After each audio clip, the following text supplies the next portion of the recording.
let's move on to 57 to 59 Lombard Road, where I think we're going to have an introduction.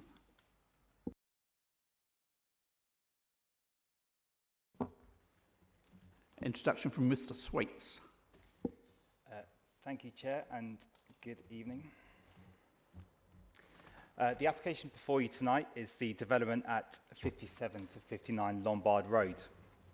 As you can see, the site is located on the corner of Lombard and York Road, just south of the new big yellow storage building on Holman Road. The site is an allocated site within the SSAD document, and there is a current extant permission on site, of which this proposal would replace the approved second phase. The proposal is for a large-scale shared living accommodation development. This would include 547 shared living units, of which 10% would be wheelchair adaptable. It also includes various internal communal spaces for residents, external terraces, a co-working office area, and a ground floor retail area. The main use of the building will be the residential shared living aspect, with the communal uses mainly at level 2, 12, and 22. The ground floor and first floor would be for the proposed cafe, food store, co-working, and cycle hub, with many of these uses providing active frontage onto the surrounding streets. These uses and overall shared accommodation use have been considered within Section 2 of the Officer Report. So design-wise, the main tower element would be 23 stories in height, 24 when including the crown and the plant element, and would be located on the corner of Lombard and York Roads. This CGI shows the proposed development when heading south on York Roads with the main tower in the view. The two smaller shoulder elements would be adjoined either side of this proposed tower, with the smaller element being the 7-storey York Road facing addition next to the existing residential properties shown on the right-hand side of that screen, and the larger 12-storey addition being more northerly along Lombard Road. The architectural design of the proposal has been considered by both, by a design review panel, the GLA and council officers to be of high quality, although further conditions are proposed to secure appropriate materials and detailing. This slide shows the typical floor plan layout of the lower floors. As you can see, the units are 1 beds in size and do slightly differ in overall space, with the wheelchair units being the largest in size. These have been considered to comply with the London Plan and the Council standards for this type of tenure, and this is referred to in Section 9 of the Officer Report. To give a quick example of the shared amenity space proposed within the development, the 12th floor of the proposal provides an outdoor terrace, shared kitchen facility, various dining areas, a cinema, a karaoke room, and podcast rooms. These are all intended for the use of the shared living residents, which form part of the applicant's residential package. So, to conclude, officers consider the application to comply with the 2016 local plan. Although there is an acknowledgement that there are areas of conflict with the emerging local plan, there are material benefits that weigh positively against this conflict, such as the architectural design. And this is detailed within the conclusion section of the report. Therefore, subject to conditions, completion of a legal agreement, and the GLA Stage 2 review, the application is recommended for approval. Thank you, Chair. Thank you, Mr. Thwaites. I can imagine that members might have quite a lot to say about this. If I may, can I suggest that we keep off the affordability issue until some of the other items are cleared. Otherwise, if we get straight onto the affordability issue, maybe we'll miss everything else, and I wouldn't want that to occur. So if we could talk about other issues, like the aesthetics of it, or the height of it, or issues of that kind, or possibly the traffic implications that people might have questions about, I think we'll get to the affordability towards when we finish with these other items. So if I can suggest that people think of questions or comments that they have on the other issues first. Anyone want? Councillor Govindia again. Thanks, Chair. I mean, I agree with you that it's probably quite a lot to be said on this application. Perhaps you should do it in bite-sized contributions. I'm happy to do that. So my first point really is about this application coming to us in August. You'll remember that I wrote to you personally saying I was hoping to take some time off, and was this going to be a light agenda as it normally was in August? And historically, August has always been a light time. But this is a significant application, and I was surprised to see it. So I want firstly an assurance from you that this is not the kind of departure from long-established convention that August is not the time for large, controversial, or difficult applications. And this is difficult because of its size and, in a sense, the nature of the change of views and so on.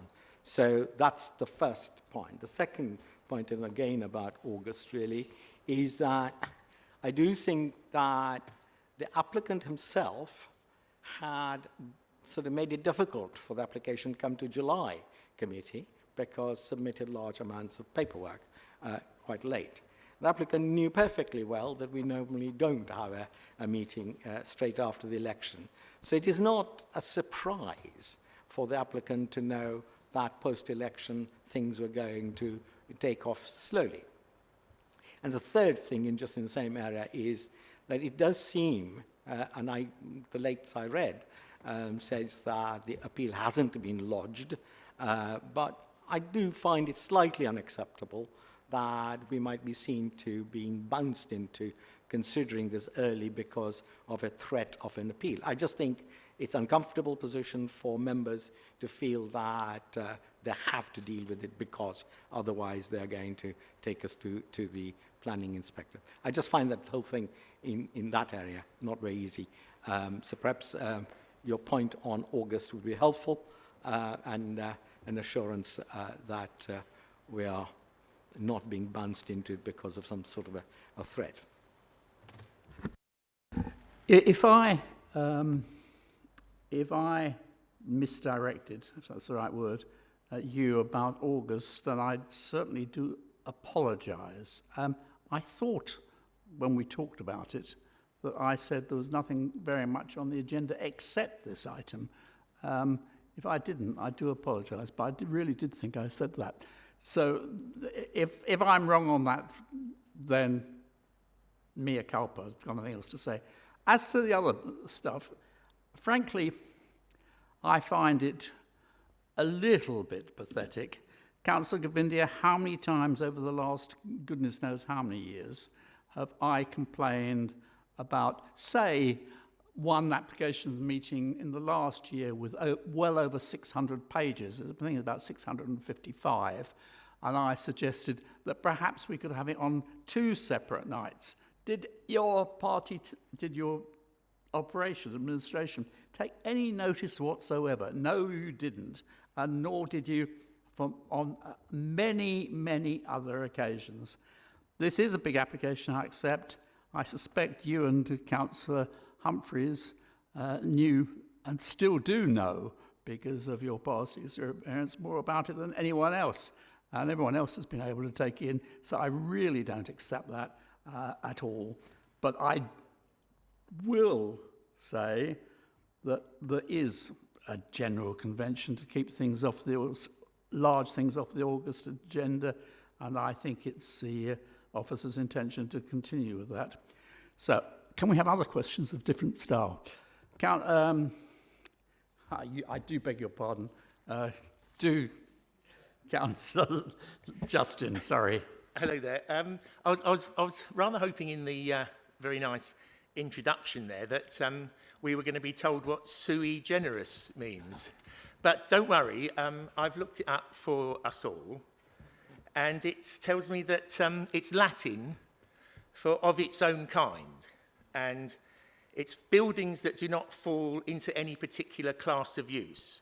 And rather helpfully, the dictionary went on to say, such as theatres, scrapyards, petrol stations, taxi cab offices, casinos, hostels, and right at the end, houses of multiple occupation. So we finally got to what this is here.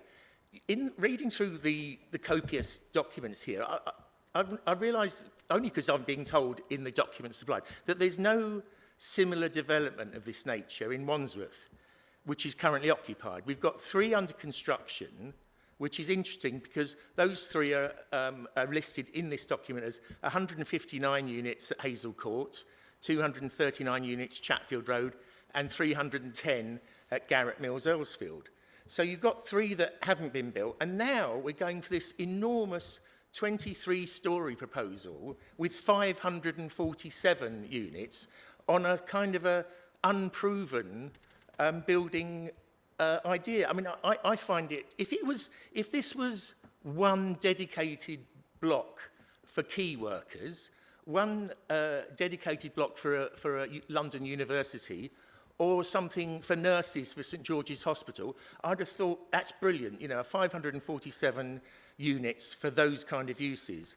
But 547 random people in a 23-storey building sort of makes me think. Again, in the document itself, I've got 4 quotes that I've pulled out from it. One of them says, there are no operational shared living developments of this nature in the vicinity. The London plan acknowledges that there are currently no minimum standards for shared living developments. Another quote in here is, it is clear that policy has yet to consider this typology of housing. And finally, the Development Management Policies document does not have a specific policy in relation to shared living or co-living. I mean, I don't like the idea that Battersea is going to be an experiment for this kind of high-density tower block living. And that's really my concern. I've got some other points, but rather than me to ramble on, maybe it is enough to set other people going there and what their thoughts would be. I'd be delighted to hear them. Can I just come in, Councillor? I think that's very interesting. One of the blocks you mentioned, one of the units you mentioned, is being completed either in September or October and will be occupied, one hopes, with residents in October, November. Mr. Calder and I are thinking about arranging a site visit where we can see how it actually operates in practice, which you'd be invited to. But I have some of the same questions, and I'd like to ask the officers, supposing this model is not effective, what's the flexibility in this building as designed to change shape and function? Good afternoon, committee. I'm Nigel Granger. I manage the East Area team. Thank you, Chair. You can't change. The built envelope would be established. So the built envelope, any conversion to a more conventional housing scheme would have to occur within the set built envelope and within the set floor to ceiling heights, which are very similar to, if not the same as you'd expect for a permanent, a conventional permanent self-contained housing product. The way that would happen, obviously, there would be an element of redesign. Dealing with where the existing where the cores have been positioned, the lift cores and the stair cores. It may not produce the most optimum, the most 100% layout that you would have done if you started from scratch with a conventional housing product, but it would lend itself by virtue of the elevations being very frequently punctured with windows, the access to daylights, and obviously you've got corners within the footprint in order to provide dual aspect. There would be a high degree of scope to be able to reconfigure it into into a scheme that could provide permanent residential.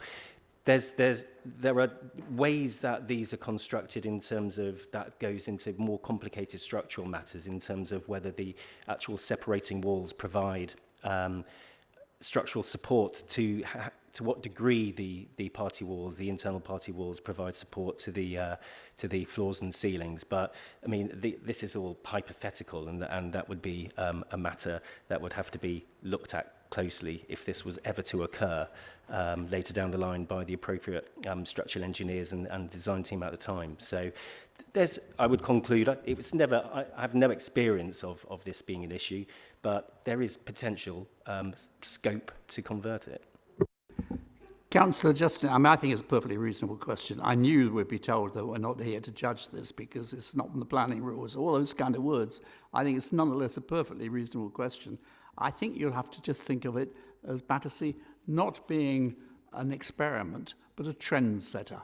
You always look at these things more positively, and perhaps you should look at it from that point of view. You want to come back? Go on. As you've gathered, I've been on the internet today, and I noticed that the Travelodge chain of budget hotels, that the average room square foot is 21.9, which is exactly the same as this development. Now, I think Travelodge is a great hotel, but I wouldn't like to spend the rest of my life in one. And to say that we've got 547 rooms from 21.9, there are larger ones. And another anomaly I found here is that they've allocated 54 square metres to the laundry, which is up from the 36 square metres they've allocated to a karaoke room, but not as big as the 87 square metre cinema. So obviously, with the laundry of half the size of the cinema, obviously cleanliness is not going to be that much next to godliness in this development. You know, I mean, just taking some of these aspects, I run commercial kitchens, and you said that you'd like to see one of these developments as a site visit. I'd love to see this one. I'd love to see how you could maintain, clean 56 kitchens that are being used in this development to service the 547 residents. I mean, that's a hell of an undertaking just for cleaning, let alone maintenance. And I wonder if the developers had seriously thought about the sustainability of such a dense shared living accommodation. Take the washing machines. Washing machines today have a lifespan of 3 to 5 years. Which is the first one of those 547 residents who's going to cram a 14-pound load into the 7-pound washing machine to make it broken, and then the whole building will flood? But I mean, I just don't see, some of these figures are made up, but it is made up because it is an experiment. And it's not an experiment I'd like to see in Battersea. I think you made your point very clear. I must say I can think of times in my life, admittedly when I wasn't earning the kind of salary that's implied here, when not having to bother about the kitchen and having a cinema on tap would have been very welcome, but that's different. Councillor Coakley. Thank you, Chair. As St Mary's councillor, I have had a particular interest in this development, and I'll take your advice for now about refraining from affordable housing until later on. But for now, I'd just like to ask about transport. 547 residential units plus the staff required for the various amenities within the building, it would definitely have an effect on transport. So, and that particular part of the road, it's about, as it says in the paper, 0.6 miles away from Clapham Junction, which means that the only real option of transport is cycling or bus. So my first, and this was mentioned in some of the consultations, saying how there needs to be some more investment in the infrastructure, but this was not put as one of the conditions in the document. So is the intention to use the mentioned 2 million, which would be public realm fund, would that be mostly used for improvement of the transport links to make sure that an already under pressure resource is not under even more pressure? And then my second comment is, I note that there's a good amount of cycle storage on the development, but with the rise in electric bikes in London, there has not been too many mentions of charging points within the development. So is there also going to be scope to add this later on as a requirement, as it's probably quite important with a for it to be targeted at young people who are going to be increasingly using these? I think Mr. Tidley was clear about that earlier, saying that the cycle charging is so much easier than cars. It just really needs 3-point plugs, which could be added at any time. So I think that unless Mr. Tidley's got more to say about it than that, that I think is the answer as far as cycling. What is your view, Mr. Tidley? I guess it's you, about the transport facilities and the impact of these people and the people working there on transport facilities. Yes, thank you, Chair. Well, this development, compared to the consented scheme, as we mentioned in the report, it would generate fewer car trips compared to the previous housing development, but obviously it would generate considerable amounts of additional journeys, and those are estimated at 125 trips in the morning peak hour, 68 trips in the afternoon peak hour, and pretty evenly spread between extra rail trips, bus trips, and as the councillor says, also clearly more walking and cycling, and also walking and cycling to the public transport network as well. The actual capacity on the public transport network and the highway network is actually considered to be able to accommodate that sort of additional demand. I mean, the Clapham Junction area is well stocked in terms of transport capacity, and there are already quite a lot of development going on in that area. Now, it is the case that more generally schemes that promote walking and cycling and improvements to public transport and rail projects do come through the other committee, the Transport Committee. So whilst this development itself may not be directly paying for or funding any specific transport improvements, the developments more generally in Wandsworth are paying into SIL, and additionally there are other forms of funding available through, for example, Transport for London grant, and so there will be schemes that come forward to improve the quality of the sort of active travel facilities and sustainable travel facilities more generally.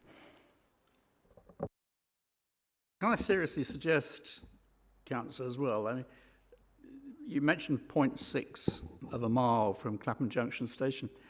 I think I'm pretty well placed in terms of Clapham Junction Station, and I think you know roughly where I live.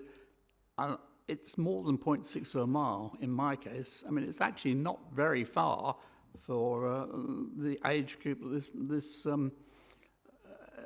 potential development seems to be aimed at. So I think the traffic view, I don't agree with you on the traffic views. I think the facilities are all right. Other issues, other fields, Councillor Gavin? Thank you. I just want to pursue the kind of standard of accommodation and the transport issue raised by colleagues already. Just on the standard of accommodation, I mean, the report talks about bathrooms, and yet actually they're all shower rooms on there. So, I mean, this is essentially a hotel room type of an arrangement, unit by unit, which just gives us a kind of feel for what space there is. It talks about the amenity space, which is less than 5 meters per person. And I just want to know, where is the external amenity space? Is that the same as the public realm? Or is there something else? I know the rooftop garden space is one of those amenity spaces. And I know there are sort of bits inside the building which are amenity. But is the public realm improvements part of the amenity space allocated to these people? In terms of transport, I think buses in the area, 170 and 44 and 345 or 245, something like that, are probably the only ones. But I just think that we might want to make sure that those buses have capacity and frequency to deal with it. And I just think it's a question rather than, I mean, a comment for Mr. Tidley to take on board. My concerns about the 10% units for disabled people. There are 3 parking spaces, and if there are more than 3 wheelchair users with a transport need, then there are not going to be many facilities for them to park a mobility enabling car. The other thing is I don't know, and I couldn't find whether there was going to be kind of a storage place for wheelchairs in the building. And I'm sure there is, but I just couldn't see it. So I just want assurances on that. And I did raise this with Mr. Calder earlier about all facilities being accessible. Now, communal kitchens means that if they are accessible for a wheelchair user, they have to have that height adjustability. And I'm just hoping that when it comes to checking the detail of it, that all those points will be taken on board, that they won't be wide enough, but you have to be standing in order to cook, for example. I've got other points, but those are about the type of accommodation and type of amenity space.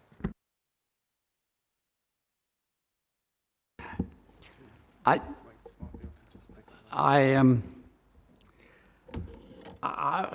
can do the conversion in my house some time ago, and the architect advising me said, what do I want with a bathroom? No one uses those nowadays. You have a shower instead. So I'm not sure about that.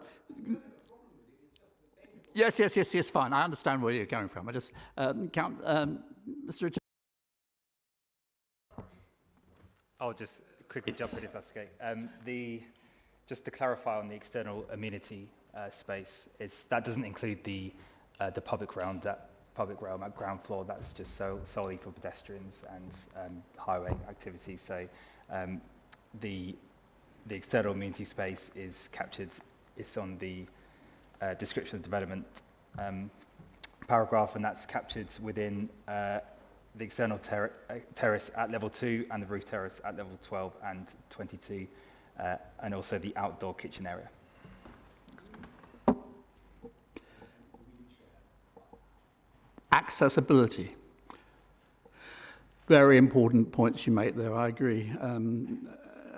Always a concern, residents always have a concern about the very small amount of parking space, which is policy nowadays to provide, particularly perhaps for those who might have a real need.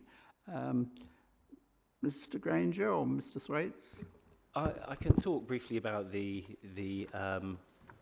accessibility points on the actual accommodation itself. I mean, I think Councillor Govindia raised another point about the degree of parking provided for potential wheelchair users. But from our understanding, the involvement of our specialist occupational health team, particularly one council officer, has worked closely with the architects during the pre-application phase of this project. And certainly they've agreed, extensively across many points of the actual design of the internal arrangements of the rooms. Further information and detail is definitely captured, if I can find I believe it's captured within the heads of terms. The council saying, I can probably ask my colleague to have a look at the heads to see if there's any further involvement there. But the larger units have been because by their very nature they're larger, they have been designed in a way for future occupiers of that nature. So obviously the building regulations comes into play as the previous discussion.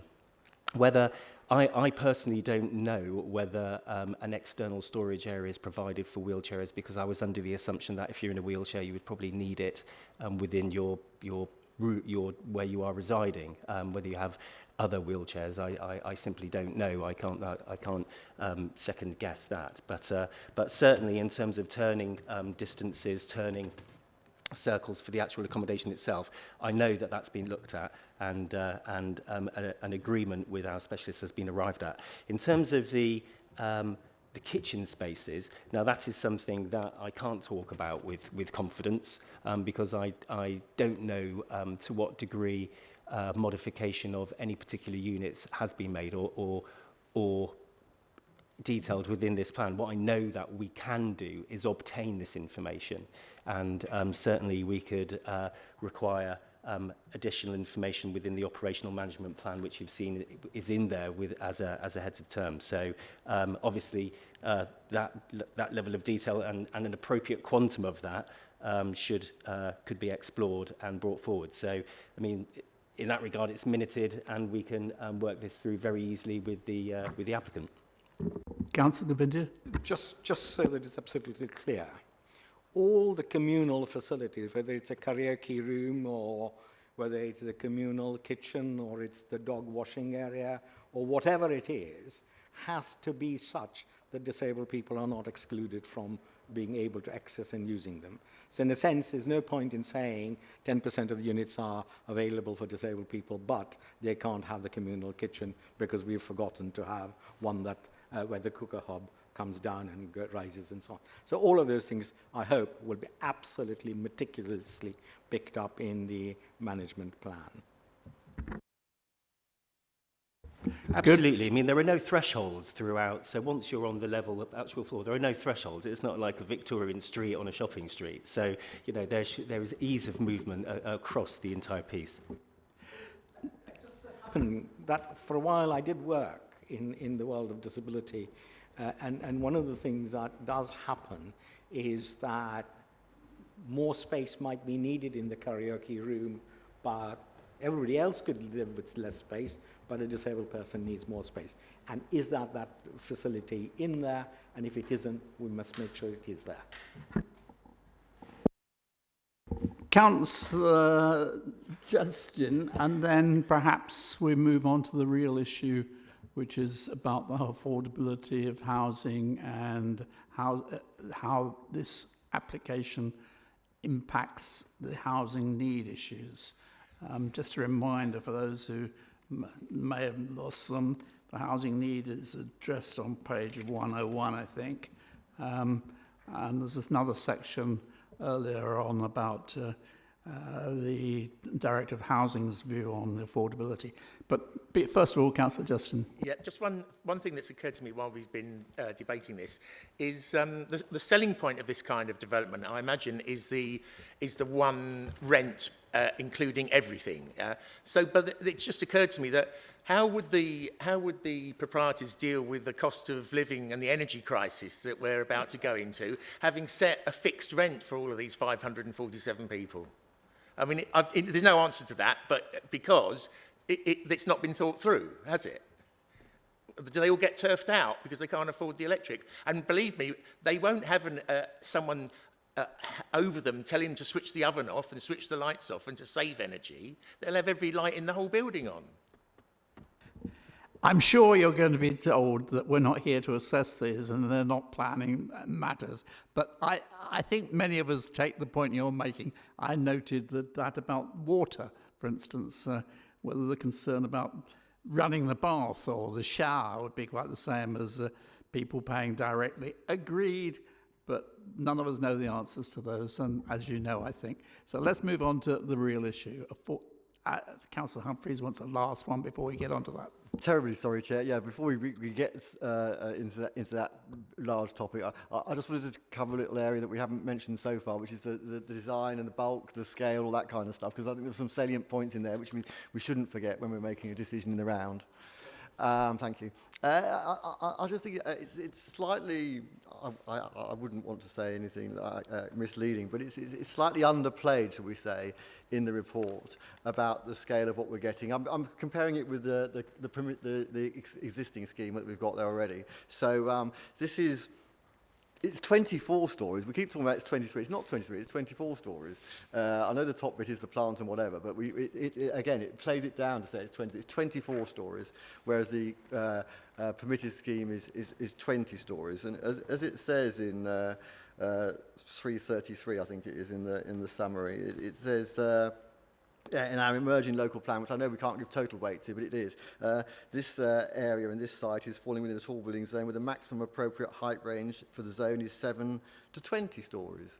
So I think it's worth noting that we are significantly over. And again, it says, the wording is quite funny. It says, it's broadly similar to the maximum height proposed in the extant planning permission, albeit marginally taller, from 67 metres to 82 metres.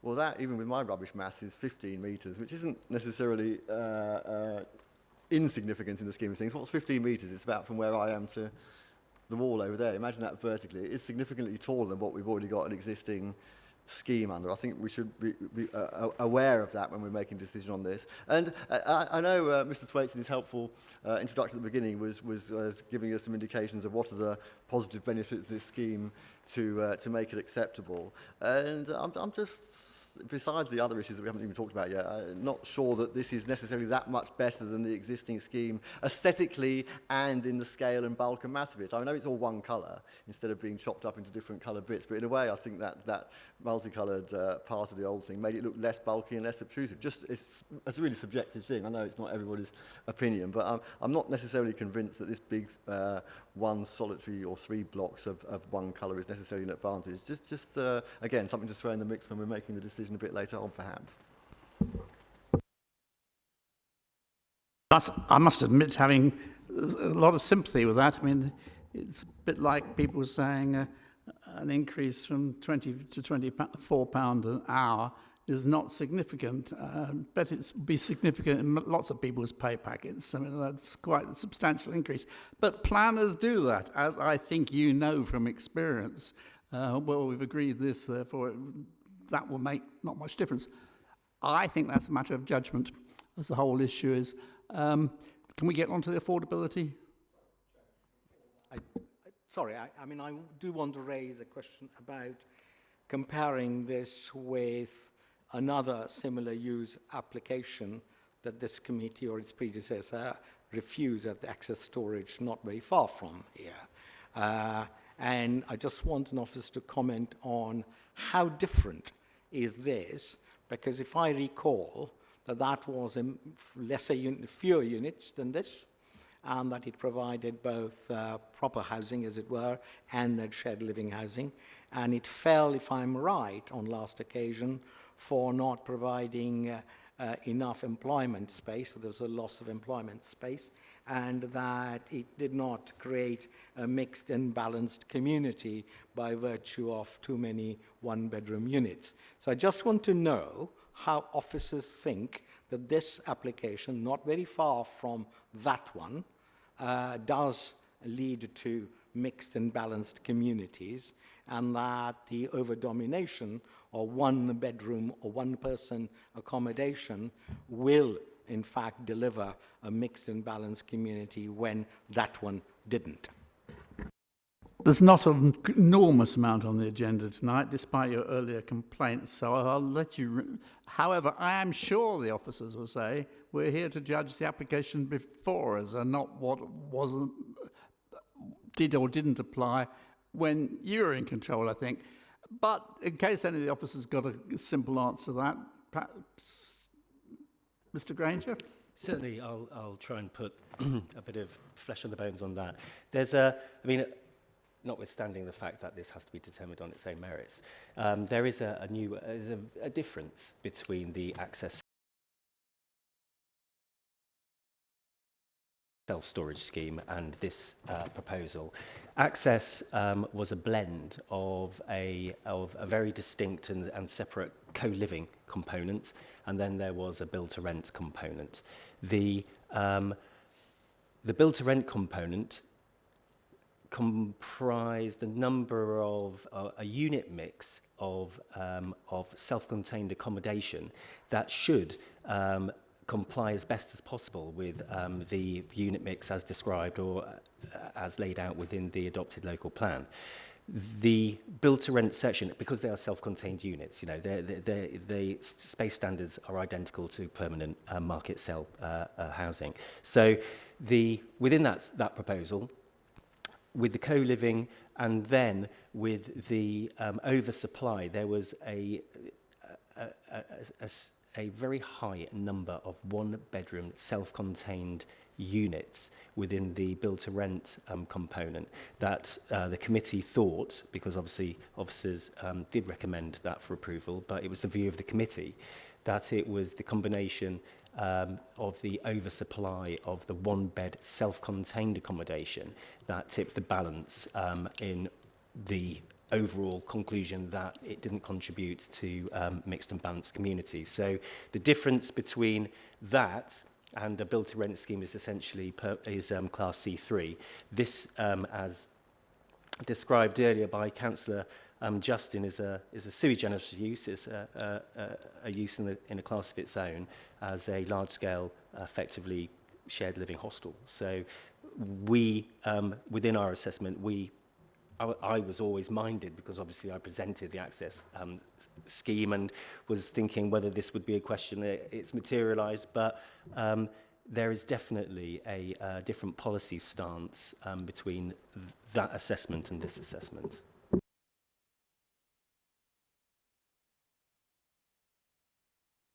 I'm sure we thank you for that praise. Now let's get on to the affordability issue. I see Councillor Coakley, and I'm sure there could be going to be others. Thank you, Chair.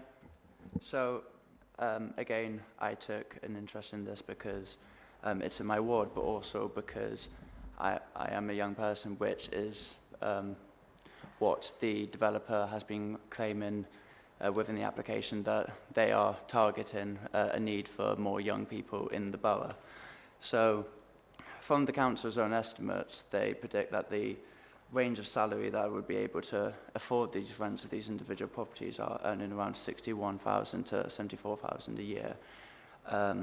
You know, taking my own personal example with someone that's in a fairly well-paid sector, I'm nowhere near that value, but even discounting my own personal experience, I looked at some ONS stats on housing, and even if you're looking at the 75th percentile of earners, average London salary only falls into that sort of range when you're looking at around 40 to 49 years, which tells me that the majority of people living here would, at very least, be in their 30s plus, or be in incredibly well-earning jobs like lawyers or a hedge fund, which is definitely not the average graduate who is looking for, who this could actually really appeal to. So,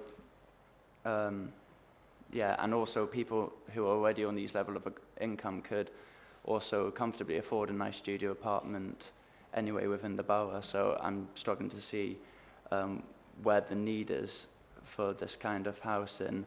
The report states that there will be no control over the pricing at any point. This is completely down to the developer, and also noting that the previously approved application had a decent amount of affordable housing, around 36%. So,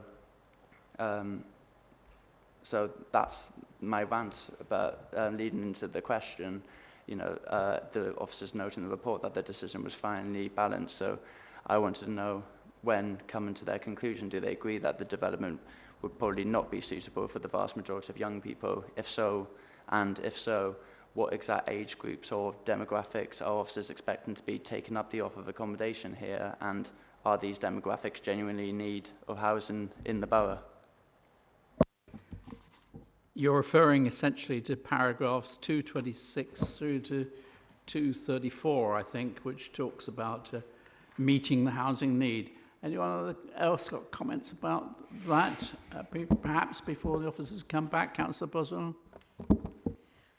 Yes, I think I agree with Councillor Colcu that this sort of development and shared accommodation arrangement would be very welcome for young people, but the price point that the developers have put on it for the rent puts it out of reach of the very people that actually need this accommodation. It doesn't meet the need in the borough. Also, really disappointed to see that the extant permission, which had 35% affordable, 39 affordable rent, 21 shared ownership, and would have produced 60 units, is less than what's being offered with the compensation of 16.5 million on the affordable, obviously to be provided off-site. Now, the representatives of the developers have put together a flyer. I'm sure all the members have had it, and the flyer tells me that this 16.5 million would produce 70 affordable homes off-site, and I wondered if the officers would agree with that figure. I've spoken to our own cabinet member on housing, and he put it at more like 40.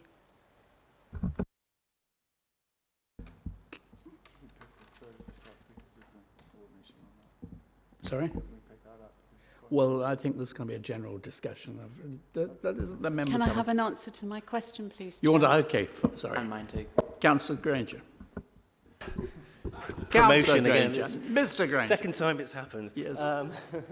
I would stress that the figure of the number of units that have been calculated within that flyer or PDF that's been circulated is very much the work of the applicant team. So there are so many variables within the cost of land, what's existing on that property, on that land, and how much the buildings have cost to construct, that we can't possibly corroborate or agree with that particular figure because of the wild variables within that I've just previously mentioned. So that's a calculation. We're not going to go down the path to try and verify it purely for the reason of the variables. But you'll see in the report that what we have done is compared it to what the degree of discounted market rent could actually be produced, actually assessing, like for like, instead of looking at something that's a different, because this is a Sui Generis hostel, permanent C3 housing is a different species, if you like, it's a different use class. So making those comparables, it's an attempt at being useful. I don't know how useful you found it, but we're certainly not going to rely on that figure. But comparing like with like in terms of the quantum of discounted market rooms, those sensitivity testing exercises have been conducted, and they are within the, they are at the beginning of the report under the observations from the Assistant Director of Housing Strategy and Development. So you'll have seen those comparisons hopefully somewhere. I can find them. They're on page 89, the second paragraph, and the third paragraph. So that's more of a useful comparison.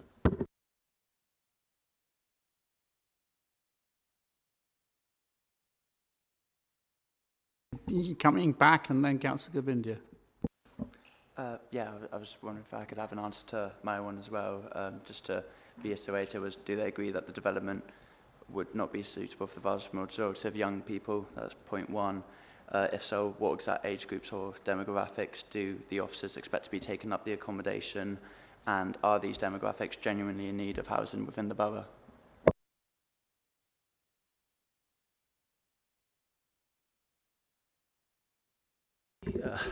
In terms of non-suitability, I mean, I've seen this exercise that my housing colleagues have put in on page 88 towards the bottom of the report above the Avison Young section. And they've talked about, based on 40% of the net household income being expended on housing costs and net household income being assumed to be 70% of gross, these would be affordable to households on incomes of £61,000 to £74,000. Now, I think what's very important there is that my colleagues in housing have made assumptions themselves. So it is not it is not set or captured anywhere that you can only spend 40% of household income on your rent or your product with an assumed value of 70% of gross. I mean, that works for on-sites. There are calculations that can be done for on-site affordable housing products, but like I said, this isn't a true affordable housing product, hence why we are directed by the London plan to to collect these in lieu payments. Now, what the in lieu payment does, somebody might be prepared. I mean, we've got other calculations that certainly don't arrive at 1,400 to 1,073 per month, equating to those salary incomes. But what does happen is that the council would get a receipt of £16 million in order to redirect to conventional affordable housing products and achieve that policy objective in that regard. That would be, have a degree, a far more, it would be a permanent product that would be able to be provided over the course of the predicted housing needs for the authority. So there's some interpretation with those figures, but the commuted sum is there in order to deal with the demographics of the younger people. We predict that this would typically be occupied by a younger age group. I think I've seen some figure somewhere along the line, but certainly between 20s, 30s, 40s, whatever. And the genuine need has been discussed because that ties in with whether there's an oversaturation of this type of accommodation. And within the borough, we've indicated that there are approvals for this type of accommodation, one in Earlsfield, one further not far away from the application site towards Trinity Road and the Chatfield Road scheme.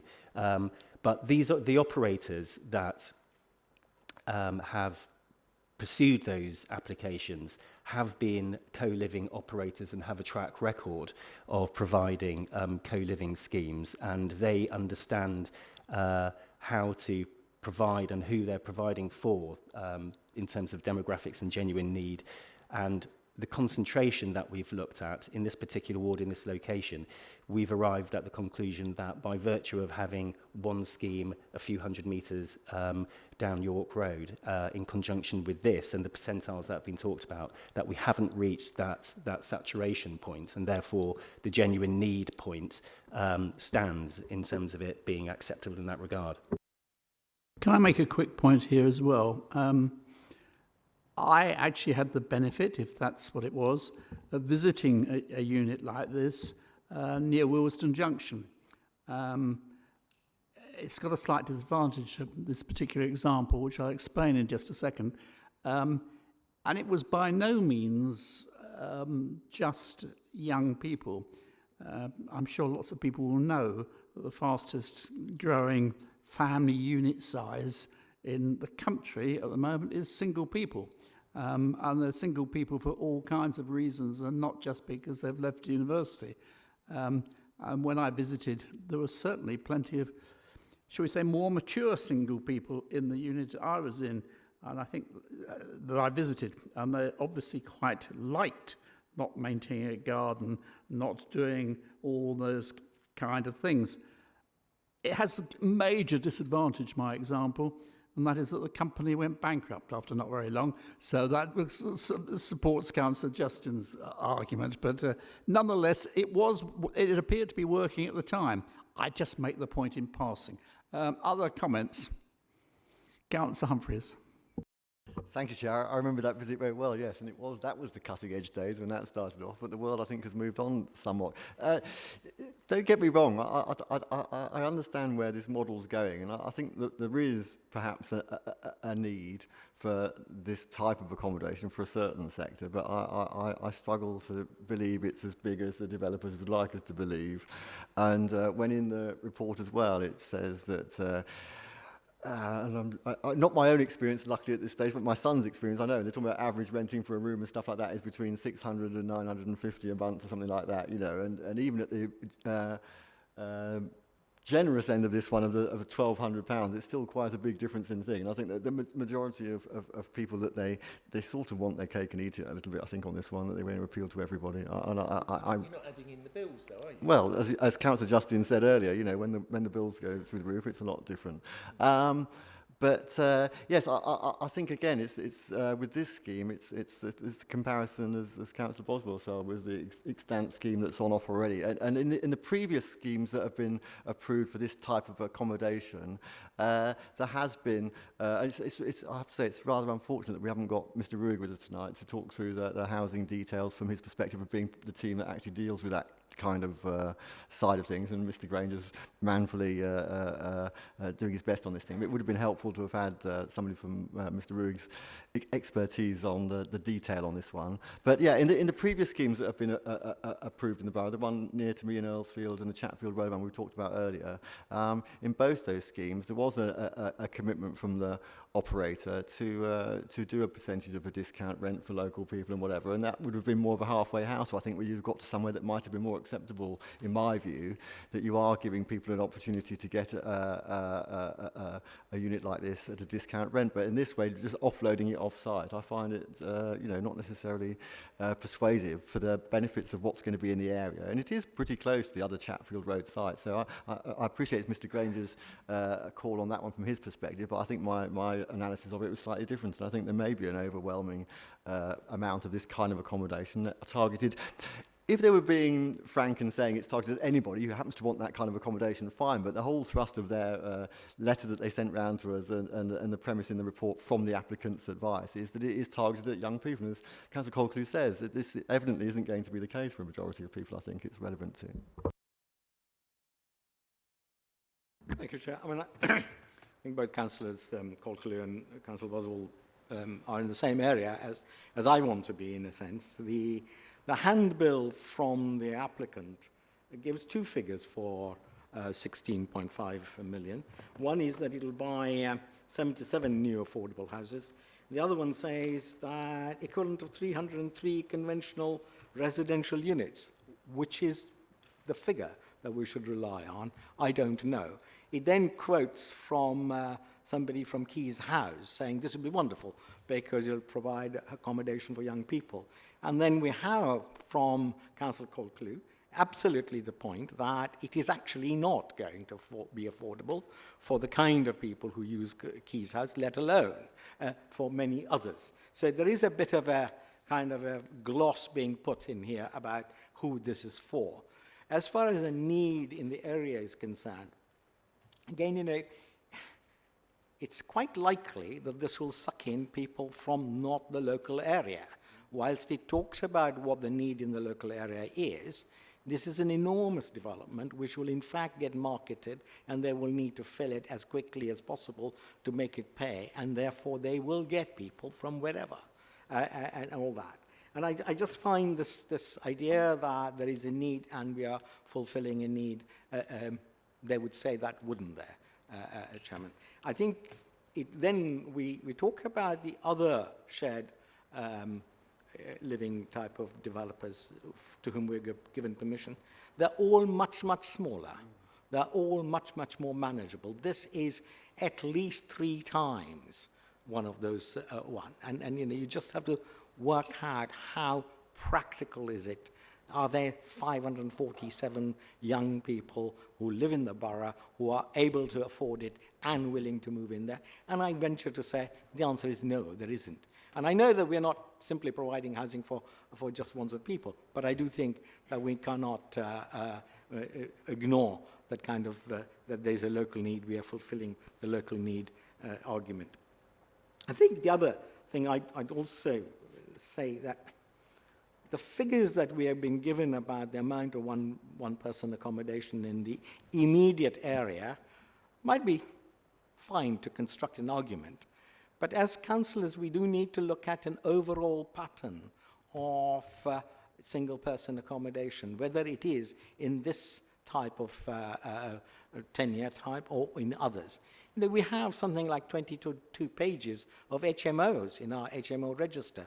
That's something like 700, nearly 700, I think, properties, and I don't know how many one-person units those are. So I do think that the figures we are basing the need on is suspect.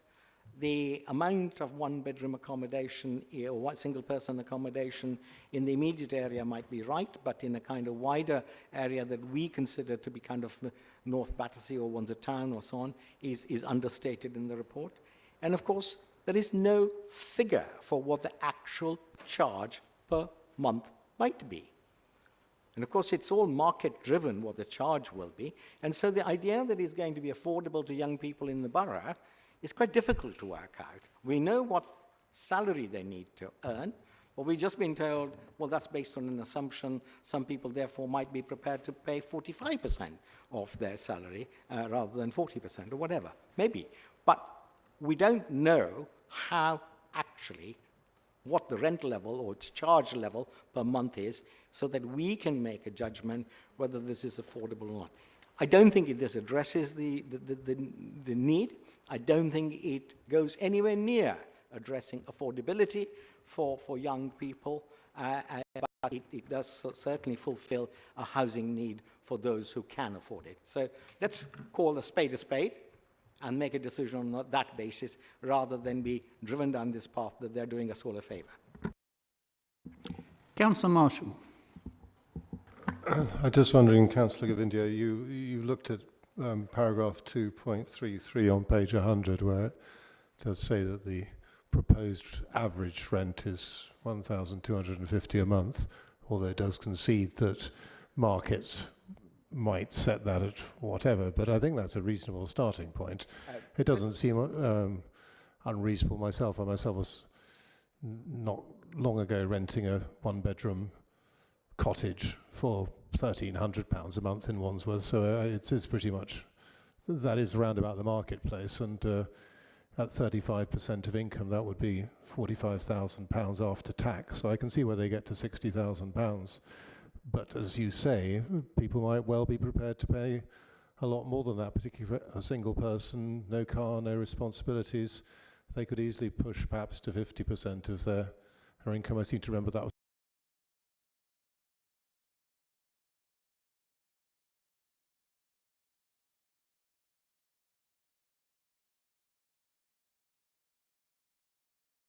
does concede that markets might set that at whatever, but I think that's a reasonable starting point. It doesn't seem unreasonable. I myself was not long ago renting a one-bedroom cottage for £1,300 a month in Wandsworth, so it's pretty much, that is around about the marketplace, and at 35% of income, that would be £45,000 after tax, so I can see where they get to £60,000.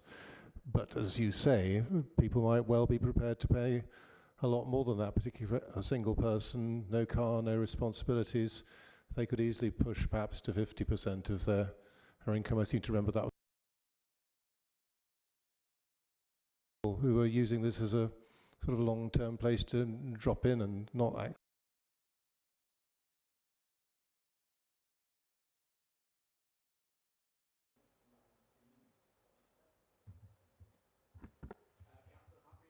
Councillor Humphreys wants to.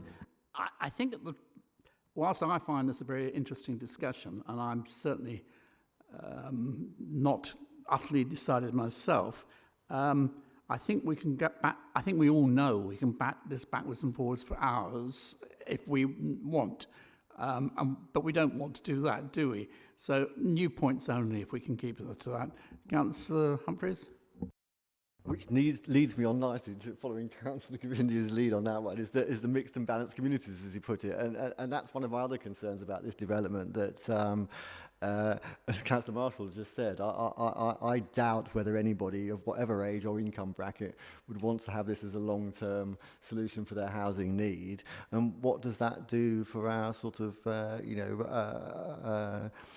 participation in the borough and being a resident of the borough and having some kind of more long-standing commitment to your area and the borough and all the rest of it? It sounds a little transitory to me, and you wonder, just as I think, I can't remember who said it now, but somebody said, yes, people might be coming from all over the place to live here for a little bit and then get fed up with it and move on, but it adds nothing to that sense of community which is so strong in Wandsworth, and I think that's something we need to be mindful of, that we want to help preserve, and I don't necessarily think that does anything to help that part of it. I really don't buy that argument. I mean, I moved in temporarily into a flat, and I can think of lots of other people, with lots of councillors as well, on this council and the last one, who moved in temporarily somewhere in London and then became attached and now live in Battersea and think it's the bee's knees or Putney or wherever it happens to be. I mentioned how people get to be there is another matter. It doesn't stop it being a community in the long run, I don't think. Just to come back on that, Chair, I think the point is it's not it's a local issue in the local area. We were talking about putting us nearly 600 units in an area of people that may be coming and going, and what does that do for the local community in that particular area? I just struggle to see how this is happy community of people using their karaoke room and whatever else it happens to be is going to add anything to the wider world, whether it's Key's house or anywhere else in the vicinity, to make them a part of a real community, which we have down there. I can come back on that as well, but let's do that. We can go backwards and forwards. New points only, please. Councillor Govindia. Yeah. So I think the nub of this argument here is that we are being asked to approve a taller building than the extent permission. We're being asked to approve this type of accommodation in favour of conventional housing that the extent permission provided. And we are asked to approve this application, which does not provide on-site affordable accommodation, which the extent permission did, or does. And the whole business of whether this will address housing need or not remains suspect. Some of the figures in here that buttress their rent levels and service charges and so on are clearly pre the current financial difficulties, and I venture to suggest that the figures will be way, way beyond what are being quoted. So we are being asked to buy something which is speculative as opposed to something we clearly know what it was, and we gave permission, and it delivers for us best part of 38% affordable housing on site in a building lower than this, when, it might be slightly not as pretty in individual judgment, but I don't think that is sufficient to overcome the disability that this proposal has. I mean, I also think that, oddly enough, I read the inspector's report for St. Rule's Street, where we refused permission for 2 additional stories. And here we are blithely going ahead and giving 4 additional stories, stone's throw away from a heliport, whereas we know previously I know each one on its merit, but we are being asked to add 4 additional stories to something on the riverside. I don't think it delivers us what we need. With respect, Councillor Govindia, the 4 stories isn't a new point. You made it earlier, and there's nothing new there. And again, with respect, you know perfectly well we are not in a position of deciding between 1, 2, 3, or any number of applications which one we like best.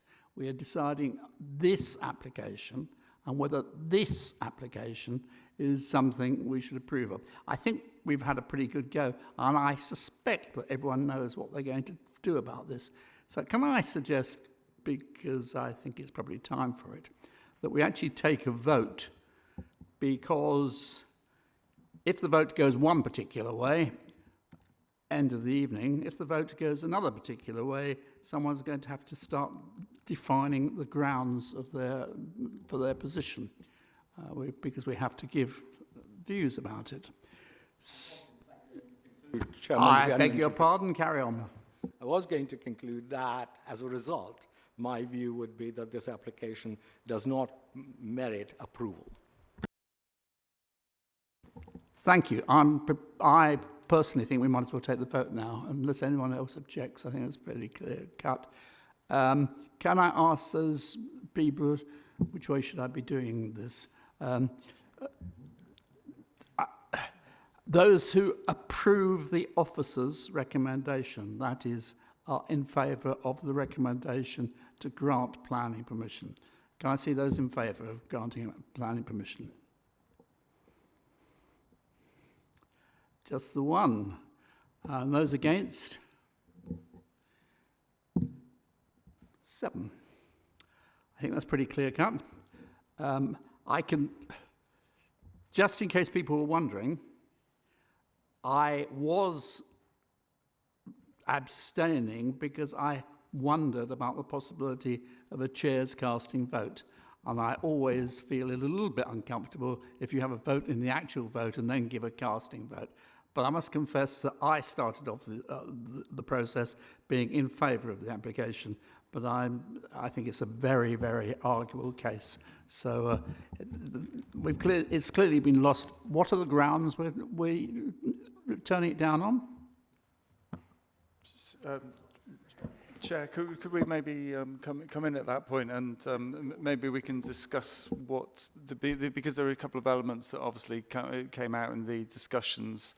The first one I think we can look at is the bulk mass and design, and whether you think that's sustainable as a reason for refusal in itself. I know in terms of officer opinion, you've seen that we feel that this is a much better design and it holds together well. We acknowledge it's a taller building, but I think that works more comfortably. And then I think we've probably got a second reason for that you're pushing, which would be it doesn't identify a local need. It doesn't comply with the up-to-date local housing needs assessment, and also we could tie in the existing consent, which has the level of affordable housing, and put a hybrid on that, and then work it so the scheme fails to deliver on-site affordable accommodation and be contrary to the emerging policies and policy DHM9.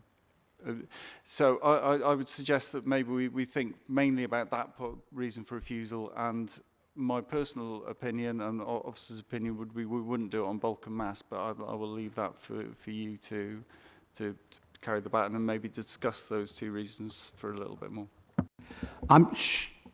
If I can give my own view, I'm sure we'd all agree on your second. I personally think that the committee ought to be a bit stronger about height when we say height. I'm not suggesting we have a view about the design, particularly, except the officer's view that it's a better design. But when we say 20 stories, we don't mean 24 stories. And whoever said it, I think it was Councillor Govinda, a 20% difference is not a 0 difference. So perhaps we should stick with that as well. So the height, which, whether you want to call that bulk or not, I'm not sure. But I think the committee, from what it said, would certainly support refusal on the basis of height, as well as the other reasons you gave. Would people agree with that? Is that agreed? So, sorry, before we go, because if it's just on the height, then we'd need to identify what harm that additional height causes and what that would be detrimental to. Sorry, I probably should have discussed that a little bit more first, but that is, we can't just say it's a bit taller and therefore it's unacceptable. It would have to be identifying what harm that height causes. To start off with, it's contrary to the emerging local plan, as I said earlier, so it is directly in contravention of that, which says it should be up to 20 stories, so we've got a solid ground on an emerging policy basis there. And we'll be told, of course, that emerging policy isn't policy, but that's, I'm just about to say councillor, Ms Jackson, nodding in agreement on that, that emerging policy isn't actually policy. But I take your point, absolutely. I think it's about time perhaps we challenge the planners. If we're going to agree these policies and it turns out that 20% either way of what we say is okay, then we should have said so in the policy in the first place. So I'm inclined to agree with you about height. We did enforcement against a rather fatter link machine by I don't know how many centimeters. I do think that we need to be realistic. I was going to wonder whether the mix or the amount of single person accommodation, 547, whether the mixed balanced community argument is also worth making, because we certainly made it in case of the access store.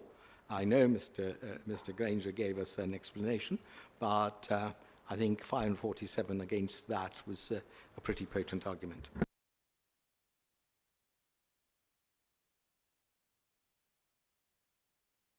What do other people feel about that? It's one of the reasons you voted the way you did. The number of single people. Yes, I would agree with that. And I think it's completely unbalanced. I think we've got several points here, haven't we? It doesn't deliver the affordable on-site as the extent permission did. It doesn't meet a mixed balance community, which we are pursuing. And it doesn't meet local need. Ms. Jackson, we're happy with all that. We've got enough there. Would you mind, sorry Chair, if I just come in? Thank you. Jenny Jackson, I'm the Assistant Director for Planning and Transport Strategy at Wandsworth Council. It's actually been a very interesting debate, Chair, so thank you to you and Planning Application Committee members. It's good to hear your views on emerging schemes of this nature. I think my area of concern is pursuing a reason for refusal around height, which is exactly what Mr. Calder has just said to you, I appreciate. But I'm conscious that we have, in the local context, a 31-storey tower approved at Winstanley York Road. I think we would find it very difficult to substantiate any harm that arises from the increase in the scale of the tower on this site, up to 24 storeys. And I acknowledge the point that Councillor Humphreys you've made about the urban design study, which informs the emerging local plan. But as Councillor Belton second-guessed me, I will say, as that's only emerging policy, it's a material consideration. The urban design study is a material consideration, but it's not one that would override the adopted plan. And I just don't feel that that would be particularly easy for officers to make a good case on. I think the other points that you've come up with are very valid. They're ones that I, Mr. Calder, Mr. Thwaites and Mr. Granger have discussed at length during the consideration of this application, because we're very aware of where the emerging local plan is taking us in terms of shared living accommodation. We just didn't feel, as the report sets out, that it tipped the balance to refusal. Clearly you are within your rights as a committee to rebalance that consideration, and that's just what you've done in the debate this evening. So I just encourage you to reconsider that before you take a final vote, if you like, Chair, on the position with a reason for refusal. And thank you for allowing me to speak. Are you actually saying that including the height would undermine the rest of our objections? Because if you're not, then I'm inclined to say, well, go with it anyway, because that's what we feel.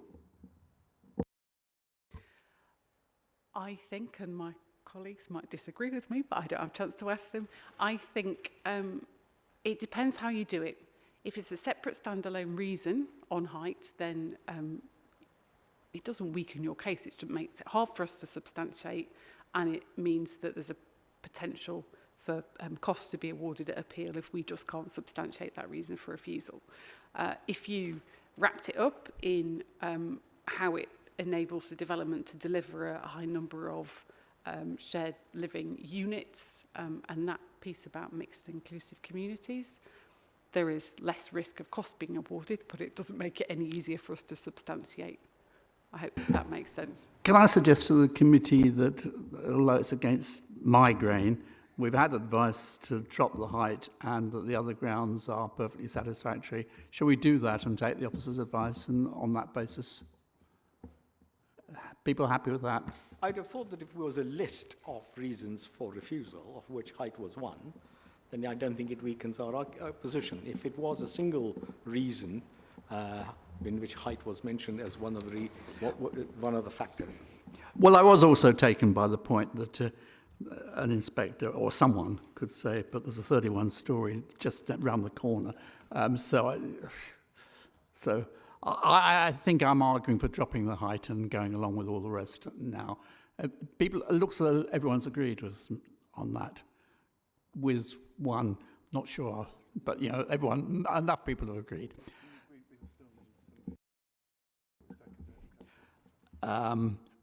Sorry, Chair. I think it would be sensible to, in the preamble or in the description of what that terms of refusal is, as Mrs. Jackson suggested, it's a component of the reason of why the other overriding reason is. So I think it should be mentioned as a reason as to why the whole development isn't contributing to that community, because it's the scale and the size of it which makes it part of that reason why it's unacceptable. Not a standalone reason in its own at all. I think you're quite right on that one. One strong argument is stronger, but in the wording of that description, it could include the height of making it even more numbers, which is about the volume and the quantum of the numbers. I got a general feel from the majority of people that on the basis of the advice, we just drop height and go with the rest. And we need a mover and a seconder, and I'm happy to move that we refuse it on that basis. That's certainly the committee's view. And the seconder? Second. Okay, you happy? You got a seconder? Councillor Humphreys. Seconded. Yeah.